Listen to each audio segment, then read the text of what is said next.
no início do programa. O ex-presidente Jair Bolsonaro falou hoje pela primeira vez sobre a acusação da Procuradoria-Geral da República.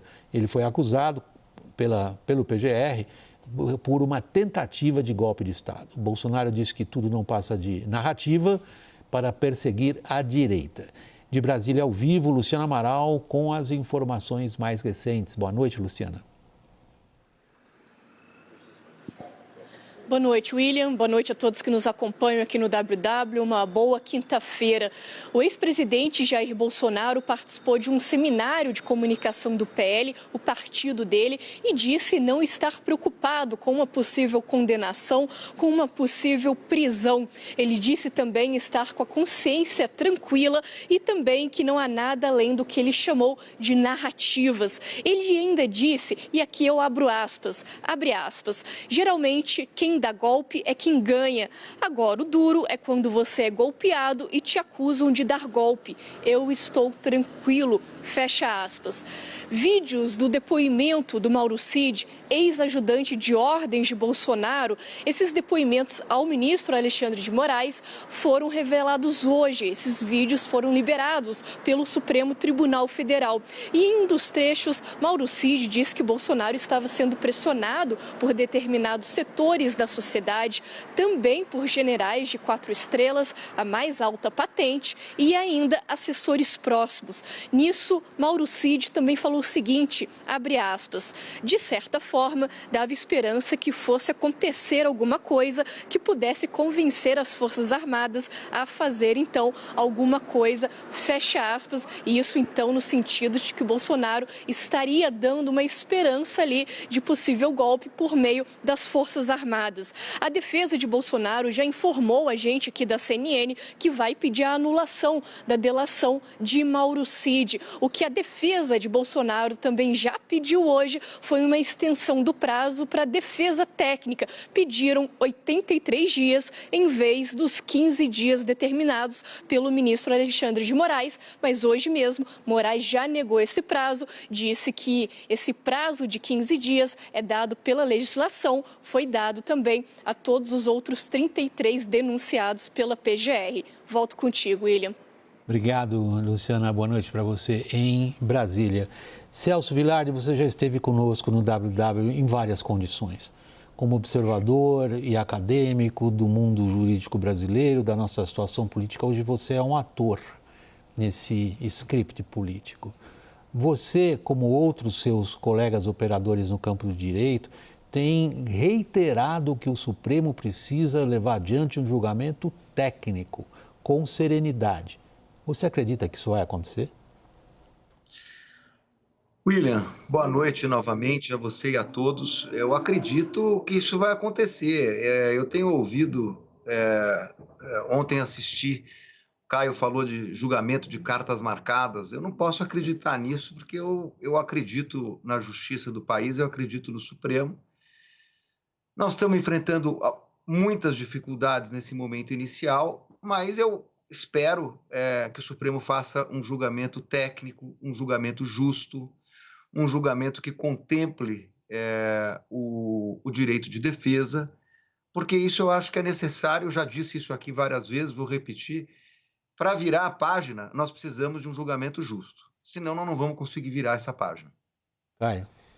Doutor, na Lava Jato teve muita crítica do mundo jurídico sobre procedimentos referentes à prisão preventiva estendida, suspeição do juiz, alguns questionamentos que estão na mesa também em relação ao julgamento do Bolsonaro. Como que o senhor vê a postura do universo jurídico, que o senhor transita muito bem, tanto aqui em São Paulo como em Brasília, em relação a este caso? Eu vejo como uma postura, um silêncio da comunidade jurídica que incomoda, né? Eu não estou vendo, por exemplo, críticas à delação do Cid. Ele falou, voltou atrás, falou de novo, voltou atrás. Tivemos agora revelado no vídeo, eu conheci ontem, vocês também, um pedido de prisão do procurador afirmando que ele rescindiu a delação, que ele, na verdade, infringiu um dos artigos do acordo de delação. E, no entanto, foi dado mais uma oportunidade para que ele pudesse falar. Eu não vejo isso como algo normal. Eu não consegui, e hoje tive o pedido indeferido, a nossa colega de Brasília acaba de falar isso, eu não tenho o celular do presidente Jair Bolsonaro. Eu não tenho o celular dos generais que foram alvos da última operação da Polícia Federal, cujos alguns trechos de WhatsApp estão descritos no relatório da Polícia Federal e agora na denúncia. E acho que não vou ter, porque foi indeferido, eu vou recorrer. Mas nós estamos numa posição que a defesa não tem a mídia. Então, eu tenho uma conversa do general, eu não posso verificar em que contexto se deu. Está citado na denúncia. Estão dizendo que existem diligência em andamento num processo penal posto, com 15 dias para a defesa apresentar o prazo, apresentar a resposta. O Ministério Público teve 83 dias. Eu pedi 83 dias com base no princípio da paridade de armas. Foi indeferido. Então, começamos mal. Eu acho que nós precisamos fazer uma reflexão e espero que a comunidade jurídica não se cale, porque senão vai passar uma impressão que a comunidade jurídica se indigna apenas para um lado. Eu vou passar a palavra para a Jussara e para a Thaís, mas eu precisava só de um esclarecimento seu, porque me parece muito grave o que você acabou de dizer, Celso, se eu entendi corretamente. Toda a instrução do processo nesse início está sendo manipulada em favor da acusação e em prejuízo da defesa? Não, eu não vou usar manipulação, que é um termo mais grave que você utilizou. O fato, William, é que eu não tenho as mídias do processo. Eu não tenho acesso aos celulares que estão no relatório e na denúncia. Eu não tenho e ninguém tem. Então, na verdade, começa o processo com a necessidade de apresentar uma resposta absolutamente falha, manca. Não tem como se falar de mérito se eu não tenho oportunidade de verificar. Eu não posso questionar a cadeia de custódia. É muito grave. Nós vamos recorrer. Agora, eu acho que em algum momento vai haver uma reflexão de que o processo não pode ser dado dessa forma. Jussara. Doutor, muito obrigada aqui pela presença. O senhor, a sua estratégia e de outros advogados é justamente contestar a delação de Mauro Cid. Mas essa delação, lendo a denúncia do Procurador-Geral da República, ela vem recheada também de mensagens de WhatsApp, como o senhor mencionou, mas também de localização de celulares, mostrando onde as pessoas estavam, esses denunciados estavam, mas também com uma cronologia de fatos, que começa lá em março de 2021 até 8 de janeiro de 2023. A minha pergunta, contestar a delação de Mauro Cid, que também foi, em alguns trechos, corroborado em alguma medida pelo ex-comandante do Exército e o ex-comandante da Força Aérea Brasileira, não é uma parte mais frágil nessa estratégia, já que também há outros dados que corroboram, vêm para reforçar essa delação? Jussara, boa noite, mas assim, respeitosamente eu discordo, né? Assim, primeiro, essa questão que está colocada na denúncia, que é uma história, uma narrativa muito simpática, né, para quem quer condenar o Bolsonaro, de que a tentativa começou em 2021, né? Falta combinar essa história com o Código Penal. Quer dizer que nós estamos tendo um crime continuado desde 2000, uma tentativa continuada desde 2021. Então as autoridades acabaram prevaricando, porque ninguém prendeu, tinha um crime em curso. Nós vamos dizer que, na verdade, as manifestações contra as urnas é um início da tentativa de golpe, quando foi feito em 2020, quando o Bolsonaro era deputado, quando o Congresso votou pelo voto impresso, a Dilma vetou, o Congresso derrubou o veto, foi vetado. Então, sim, isso, com todo respeito, isso é uma história, um disse-me-disse, que, sinceramente, não tem a menor razoabilidade dentro da questão penal. Você, quando coloca na pergunta, traz diversos assuntos a respeito de corroborações de uma fala de um general, de uma fala de WhatsApp, etc. Repito, no WhatsApp eu não posso responder, não tem contexto, mas o cerne da acusação pelo menos no que diz respeito ao presidente Bolsonaro, é da delação do Cid. Então, com todo respeito, essa é uma questão preliminar. Essa é uma questão preliminar. E vejam que existe uma inconsistência no próprio depoimento do Cid. Ele, ao mesmo tempo que faz uma acusação, no final do depoimento, que isso eu não estou vendo ninguém falar na mídia, ele diz, a respeito do trecho que foi citado agora há pouco aqui pela repórter, que diz o seguinte, que o Bolsonaro disse para ele que estava rezando para Deus, que Deus não costumava abandoná-lo, que ele estava esperando uma prova de fraude nas eleições, quando ele disse que alguma coisa podia acontecer até 31 de dezembro. Então não era uma questão de golpe, né? Ele diz isso na parte final da delação dele. E os fatos falam por si. Eu tenho citado, vou repetir, o ministro da Defesa, numa entrevista recente, disse que os comandantes do Exército não o atendiam para fazer a transição. Por que o atenderam? Porque ele ligou para o Bolsonaro mandou fazer a transmissão de poder. Houve posse antecipada. Então, com todo respeito, uma pessoa que quer dar golpe, colocar as Forças Armadas na rua, autoriza a transmissão de poder para os comandantes que foram nomeados pelo novo governo. Mas, enfim, isso é mérito, nós vamos discutir, mas, com todo respeito, o cerne está na delação. É isso? Doutor Vilardes, é óbvio que o seu foco é no processo, mas o mérito tem uma importância importante para o Brasil. Eu já ouvi o senhor falar algumas vezes que o senhor admite que há uma gravidade enorme em tudo o que aconteceu, né? Há documentos, há troca de mensagens, há minutas, ou seja, algo de muito grave aconteceu. As falas, inclusive, do próprio presidente Bolsonaro. Aí o senhor diz que acha necessário virar a página. Como é que o Brasil, depois de ter passado por isso, vira a página sem fazer uma revisão e sem fazer uma condenação dos atores dessa confusão, dessa gravidade? O Brasil vira a página, Thaís, boa noite. O Brasil vira a página com um processo justo, em que as pessoas sejam eventualmente condenadas por aquilo que efetivamente fizeram. Esse é um princípio de direito penal. Você pune na medida da participação do agente. Então, para isso serve o processo. Eu entendo que você diga, não, temos um mérito, mas o mérito vai ser discutido na instrução processual, depois do recebimento da denúncia. Não estamos nessa fase. Estamos na fase de verificar as questões preliminares e se há justa causa para o processo. Estamos na fase de saber se a acusação propicia à defesa o contraditório. E, com todo respeito, não propicia.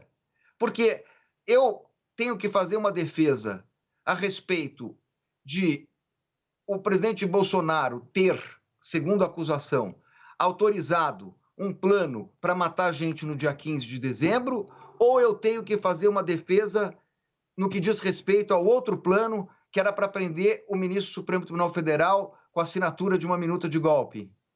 São planos absolutamente contraditórios. Agora, neste momento, eu deveria estar me defendendo de uma acusação direta, posta, objetiva, mas eu não tenho. Eu tenho, na verdade, uma acusação que diz que o presidente é responsável por 3 planos, que são contraditórios entre si. Se ia prender uma pessoa, não ia matar. Se ia matar, não ia prender. Então, na verdade, no momento que nos encontramos, eu entendo, né, a sua posição, que é a posição de boa parte da sociedade, que é discutir o mérito. Mas, no momento, nós estamos discutindo questões processuais, se há justa causa ou não para recebimento da ação penal. É esse o ponto. É isso que nós precisamos avaliar neste momento processual. Celso, você, claro, coloca ênfase, você já na sua primeira resposta, disse que acredita num processo técnico, você pede que seja um processo justo. Mas, Celso, você vai participar da instrução processual na esfera que durante anos foi alvo de ataques do presidente Jair Bolsonaro, que encarou o judiciário e particularmente a cúpula do judiciário, o STF, como um grande obstáculo aos seus planos de governo e à sua atividade política em geral e das forças políticas que ele congrega. Da mesma maneira, em público, ele chegou a dizer: não vou cumprir determinações judiciais. No momento de forte embate político. O troco veio. Vários dos ministros com os quais você vai lidar, Celso, disseram coisas duras em relação ao Bolsonaro, ao movimento que ele representa e os eventos e atos dos quais ele participou. É nessa atmosfera que você vai agora tratar de convencer o STF que o seu cliente sempre o respeitou? Veja, William, acho que a questão é a seguinte: é evidente que existiram animosidades, como você acabou de citar, né? Mas acho que nós temos aí questões de críticas que foram feitas, reclamações, falas. Só que, nesse momento, nós estamos tratando de 11 juízes. 11 juízes que vão honrar a Constituição fazendo um julgamento de acordo com o que determina a lei brasileira. O juiz tem que ser maior do que isso. Os juízes precisam analisar o caso de acordo com os dispositivos do Código de Processo Penal e do Código Penal. Eu não posso imaginar que contendas do passado vão impedir um julgamento justo, porque isso não é o que está na lei, não é o que está na Constituição. E eu não acredito que o Supremo vá transpor as questões de natureza política para um processo que tem natureza judicial. Eu espero que isso não aconteça, porque, repito, se isso acontecer, nós não vamos virar essa página. Doutora, eu queria tratar com o senhor da questão do prazo, que é o primeiro debate nessa largada sobre isso. Bolsonaro foi denunciado na terça à noite e intimado na quarta-feira pela manhã. Um processo, vamos dizer assim, normal, não estou dizendo que não seja esse, mas quanto tempo duraria, quanto tempo seria razoável um julgamento completo de um caso semelhante, o senhor que domina tanto a doutrina quanto a jurisprudência penal? Mais de ano, né, Caio? Já foi inédito, né, que um processo chegue às 10h30 da noite e haja uma intimação às 2h da tarde do dia seguinte. Eu estou com o prazo aberto, pedi dilação de prazo para 83 dias, foi o prazo do procurador, a mim não foi dado. Eu estou recebendo aqui, estava esperando para entrar no ar, estou recebendo aqui agora 6 procedimentos que foi concedido à vista hoje, despacho do ministro de ontem. Então, essa largada está muito complicada. Eu espero que as coisas se acomodem. Vamos trabalhar para isso. Sara? Doutor, o senhor mencionou 3 planos que são citados na denúncia, que parte deles ali com a participação de militares generais. Eu queria saber o quão grave o senhor verifica esses planos e, mais, o senhor não vê a participação do ex-presidente Bolsonaro nesses planos? A minha questão é o seguinte: o senhor reconhece que há uma gravidade nesses planos que são apresentados, mas o ex-presidente não tinha conhecimento ou não deu aval para que ele fosse adiante? Não participou e não deu aval. Isso está evidenciado. Se pegar a delação do Cid, que é suspeita para dizer o mínimo e usar uma expressão elegante, nem ele diz isso. Nem ele diz isso. O problema é que há uma tendência, né, de se separar alguns trechos, retirando-os do contexto. Não pode. Por exemplo, está se colocando na mídia que o presidente Bolsonaro mandou monitorar o ministro Alexandre de Moraes. E aí esse monitoramento, ele vem do relatório da Polícia Federal, quando se está se tratando daquela operação da Copa 22, etc, etc, etc. E aí tenta se confundir esse monitoramento. Aí o Cid diz na delação dele, ele queria saber se ia ter um encontro com uma pessoa do governo. Então, precisa tomar cuidado, porque essas coisas precisam ser lidas na sua inteireza, né? Então, o que está acontecendo, na verdade, são peças. Tem um diálogo aqui, um diálogo acolá. A defesa precisa ter acesso a tudo para fazer o contexto. Agora, eu tenho convicção que não participou, já disse isso, inclusive, no programa passado. Doutor Vilardes, o senhor está colocando a delação aí no centro da sua estratégia e ela sozinha não serve para condenar o ex-presidente. E tudo que é dito na delação precisa ser investigado pela Polícia Federal, pela Procuradoria-Geral da República. Eles não investigaram o que disse Mauro Cid? Olha, Thaís, eu acho que investigaram. Precisa ver a qual depoimento do Mauro Cid você está se referindo? Que já tiveram 3. Quem disse que ele mentiu, não sou eu que estou dizendo que ele mentiu, quem disse que ele mentiu foi o Procurador-Geral da República, em dezembro do ano passado. Quem disse que ele mentiu foi o ministro Alexandre de Moraes na audiência que fez com ele. Então, na verdade, é o seguinte, acho que investigaram, mas não sei se tiveram em tempo de investigar 3 versões, porque ele foi ouvido 3 vezes e 3 vezes ele mudou. Ou omitiu, ou se contradisse, ou mentiu. Essas palavras, omissão, contradição e mentira, não são minhas, são do ministro Alexandre de Moraes na delação dele. Agora, fizeram agora uma cereja do bolo para colocar o 8 de janeiro na conta do presidente. Então, você está dizendo, a delação precisa ser confirmada. Qual é a prova que corroborou a participação, a alegada participação, a acusação de participação do presidente Bolsonaro em 8 de janeiro, que não tenha sido uma fala do Cid que foi interpretada? Não tem. Então, isso nós vamos discutir passo a passo no processo penal. Celso, está muito claro o seu papel na defesa do ex-presidente Jair Bolsonaro. Você é um operador do campo de direito com larga atuação, com uma reputação profissional muito sólida, mas nós estamos falando do ambiente político muito conturbado. Não sei em que medida você e o seu cliente têm combinado o comportamento público dele. O ex-presidente Jair Bolsonaro, durante várias campanhas políticas, fez questão de ganhar benefícios político-eleitorais, afirmando o que seria a autenticidade dele. Essa autenticidade levou ele hoje a dizer que caguei para a prisão. Esse comportamento político, na sua opinião técnica, ajuda ou atrapalha o seu trabalho? William, eu, como você disse, você está sendo generoso comigo, porque eu estou sempre aqui no programa, mas eu já advoguei para ex-governadores, já advoguei para políticos, estou advogando para o presidente, e uma coisa que eu aprendi nessa experiência que eu tenho é o seguinte, quando você advoga para um político, ele tem discursos políticos. Eu estou fazendo a defesa técnica, é isso que me cabe e é isso que eu vou fazer. Trabalhar a acusação, fazendo a defesa, espero que de forma ampla, nos autos do processo criminal. A figura política do ex-presidente atrapalha ou ajuda o seu trabalho técnico? A figura do ex-presidente da República política não ajuda nem atrapalha, é um fato da vida. Ele é político, ele foi presidente da República, ele foi eleito presidente da República, ele tem uma popularidade, é um fato. E nós vamos conviver com ele.